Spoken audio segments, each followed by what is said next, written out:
Assalamualaikum warahmatullahi wabarakatuh. Halo bapak-bapak dan ibu-ibu semuanya.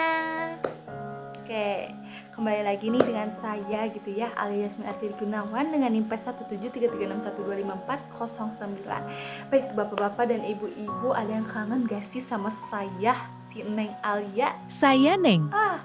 Alhamdulillah pada kangen. Kali ini saya mau berbincang-bincang nih sedikit-sedikit. Kan minggu kemarin kita berbincang sharing-sharing tentang public speaking. Nah sekarang part 2-nya nih bapak-bapak dan ibu-ibu sekalian.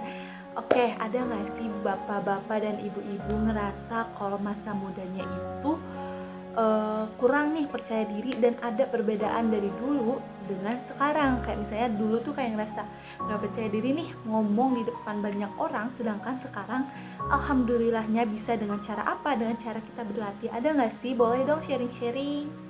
Saya Neng. Oke, banyaknya yang ada. Berarti emang itu memang wajar ya, masalah pada manusia pada umumnya gitu ya. Di sini saya akan menceritakan sedikit gitu ya terkait diri saya yang dulu dan yang sekarang. Oke, di sini saya bisa ada perbandingan gitu ya pada diri saya dulu dan sekarang itu memang beda-beda banget.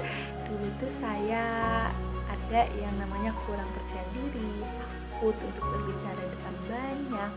Kan kalau misalnya disuruh untuk ke depan, saya tuh ngerasa udah gemeter, deg-degan, keringet dingin. Tapi itu memang wajar kok bapak-bapak dan ibu-ibu. Cuman saya tuh merasa di saat didorong gitu ya oleh teman-teman saya pada zaman sekolah tuh kayak, ayo Alia kamu bisa, ayo Alia bisa. Tapi saya tuh tetap saja kayak gitu deg-degan.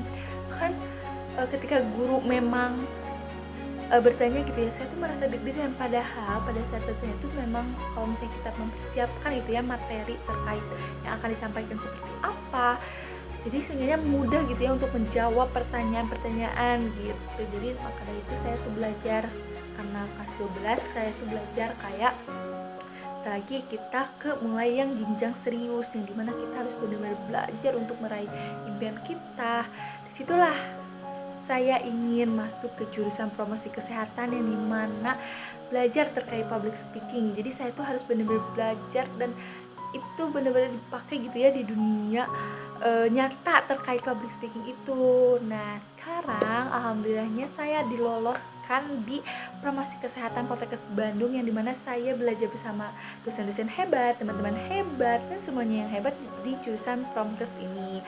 Jadi ketika ada matkul public speaking ya saya sharing-sharing gitu ya terhadap cutting terkait public speaking itu seperti apa. Saya tuh benar-benar menceritakan bahwa dulu tuh saya memang benar-benar tidak percaya diri, bahkan tidak mau belajar untuk berbicara di depan karena ngerasanya takut dihujat kalau ngomong salah atau belibet, kayak ih ini belibet. Nah saya tuh memiliki pikiran seperti itu, tapi alhamdulillahnya gitu ya, kita sharing dengan cutting dan ternyata kita harus menghilangkan pikiran seperti itu sehingga kita harus bisa mendorong diri kita tuh buat ke depan, bahwa kita tuh berhasil, kita bisa melewati hal-hal yang tidak mudah itu.